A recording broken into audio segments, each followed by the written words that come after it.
Hi guys. So ayan, nag-unboxing yung anak ko ng parcel. Galing sa TikTok. So ayan nga guys. Cellphone. Hindi yan cellphone. Ayan guys, binubuksan na ng aking anak. Ngiti-ngiti ka dyan, akala ko walang laman dyan oh. Ayan guys, hindi sila tatuwa guys oh. Ayan guys oh, hindi sila tatuwa guys oh. Ayusin mo kayo mag... Ayan guys. Ayan guys oh. Hindi sila tatuwa guys. Saglit ng sing. Ayan sa'yo. Wow, ang ganda. Balik ka dyan, ano? Ayan guys, oh, binubuksan niya guys. Sa prank pala, no? Hindi ganyan, ayun mo sa bukas. Baka nakaano pa yan. Ah, ganyan lang na yan, oh. Ay, no, yan pa, oh. Isan mo.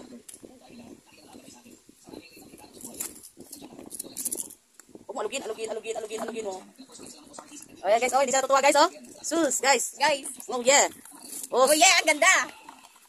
Oh, guys, hindi siya natutuwa guys, oh. Sus, ano ba nasabi mo? Maraming salamat. Oy, ano ba nasabi mo sa akin? Salamat, man. Oy, sus. Pinutot mo.